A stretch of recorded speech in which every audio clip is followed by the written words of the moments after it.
역대상 11장을 읽었습니다. 역대상 11장은 이제 사울 왕이 죽었습니다. 그리고 난 다음에 다윗은 사실은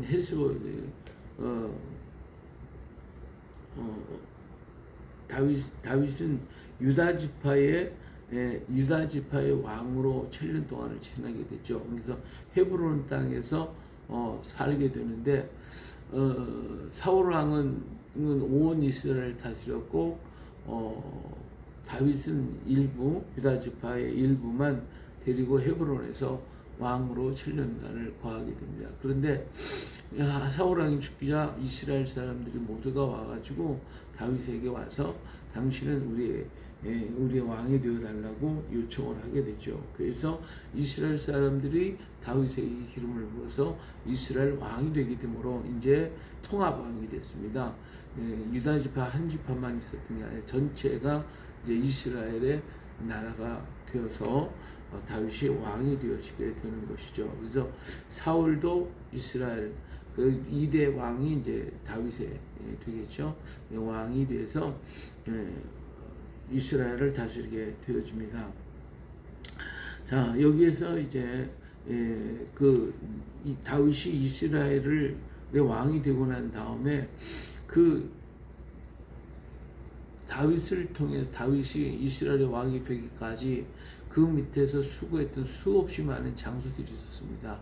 그 장수들 하나하나의 공을 여기서 찬양하고 있어요.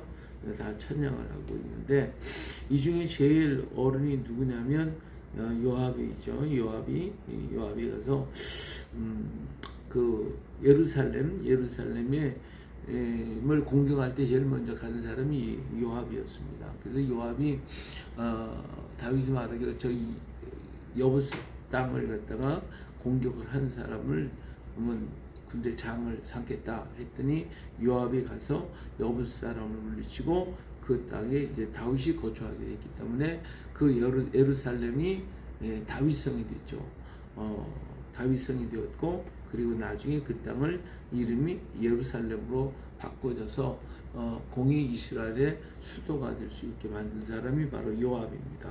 요압이 가장 큰 장군으로 우리로 국방장관이 되겠죠. 이렇게 장관이 됐습니다. 그리고 이제 다윗에게 여러 그 용사들이 있는데 그 용사들에 대한 이름을 쭉 기록하고 있어요. 그리고 그들의 한 일에 대해서 하고 있는데 특히 여기서 생각할 수 있는 것은 베들레헴을 공격할 때입니다. 베들레헴에 블레셋 사람들이 거기에 차지하고 있었을 때에 다윗이 그 베들레헴을 공격하게 되는데 전투가 심하고 날은 덥고 목은 가라고 그랬을 때 다윗은 베들레헴 사람이잖아요. 그래서 베들레헴에서 늘 먹던 그 물이 간절히 생각이 나서 자기 목이 마르고 군사들도 다 마찬가지였겠죠. 그 물을 먹고 싶어서 누가 가서 그 물을 마시게 하겠냐 했더니 세 사람의 군인이 나가가지고 이때 요압의 아비새와 함께 세 장수가 나가서 블레셋 사람을 쳐서 물리치고 가서 우물물을 가지고 돌아옵니다. 그때 너무 다윗은 감격을 해가지고 그 물을 하나님 앞에 다 부어드리죠. 내가 이들의 피인데 내가 어떻게 마실 수가 있겠습니까? 하고 하나님 앞에 부어드릴 때 모든 사람들이 감격을 하죠. 그래서 베들레헴을 구원하는데 큰 역할을 했던 이 세 사람의 장수들의 이야기를 여기서 해주고 있습니다. 이처럼 여러 사람의 장수들의 이름과 공을 세운 사람들의 이야기가 전부 기록되어 있고 그 사람들의 이름이 여기에 드러나 있음을 볼 수가 있습니다. 자, 다윗은 많은 이 사람들의 도움을 통해서 이제 공의 이스라엘의 왕이 됐고 그리고 그들의 공을 헛되지 않게 그들의 공을 다 이렇게 치하를 해서 적재적소에 다 배치해서 일할 수 있도록 만들어줬다라고 하는 것이 이 다윗의 위대한 점입니다. 많은 사람들이 왕들이 자기보다 더 큰 일을 하는 이런 장수들이 있으면 어떻게 해야 돼 그걸 죽이려고 그래요. 그래서 그를 갖다가 나중에 보면 그 제일 큰 공을 세운 장수들이 죽임을 당하는 그런 역사가 얼마나 많습니까? 우리나라에도 임진왜란때 이순신이 얼마나 큰 역할을 했어요. 그분이 아니었으면 이 나라가 지금 아마 일본 땅이 됐을 거예요. 근데 이순신 장군이 이렇게 큰 역사를 했는데 왕이 어떻게 했어요? 무조건 죽이라고 그랬어요. 저기 나중에 얻을 건 뭐 왕밖에 더 있겠냐 해서 역적이라고 생각을 했던 거예요. 이걸 알고 있었기 때문에 이순신 장군은 마지막 전투에서 자기가 전투에서 차라리 죽는 게 낫겠다고 생각을 하게 된 것이죠. 이처럼 우리나라에도 많은 공을 세웠던 사람이 나중에 전부 역적으로 몰려서 죽어가는 그런 모습들을 굉장히 많이 봅니다. 그들이 만년 생애가 전부 다 아름답게 되어지냐? 그렇지 못했어요.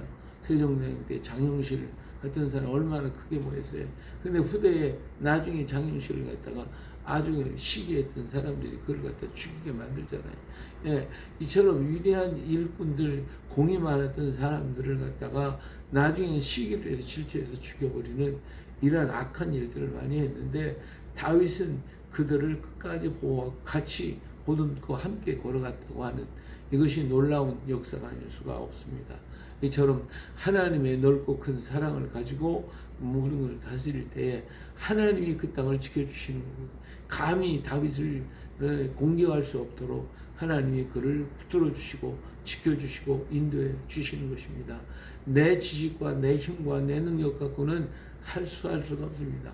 오늘날도 마찬가지예요. 오늘 이 땅에 우리 살아가는 동안에 어떤 일을 당하는지 알 수가 없습니다. 누가 어떻게 나를 해칠지, 내가 무슨 일을 당하는지 순간의 판단이 정말 나의 생명을 위협하는 일들이 얼마든지 우리에게 지금 존재하고 있다 그 말이에요.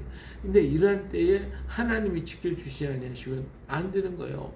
하나님 붙들어 주셔야 되는 거예요. 그렇지 않으면 어느 순간에 내가 어떤 일을 당할지 알 수가 없단 말이에요.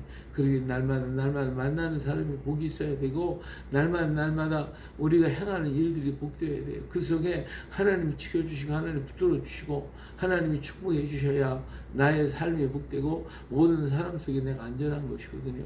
그래서 오늘 또 주님의 그 은총으로, 그 은혜로 우리를 축복하시고 이끌어 가실 줄로 믿습니다. 그러므로 우리는 항상 주의 은혜 속에 거하고 있는 거예요. 내가 아무리 경계하고 내가 아무리 애를 쓰고 아무리 나를 지킨다고 해도 하나님이 아니야로 끝나는 거예요. 그러니까 하나님이 나를 지키시고 나의 방패가 되시고 나의 구원자, 나의 반석이신 것을 우리는 잊어서는 안 됩니다. 그런 걸 오늘 나에게 오늘을 주신 이 하나님께 감사하고, 오늘 나와 동행하시고 나와 걸어가시는 그 주님의 은혜 때문에 내가 안전하게, 내가 편안하게 이 길을 걸어가고 있다고 하는 사실을 우리는 결코 잊어서는 안 될 것입니다.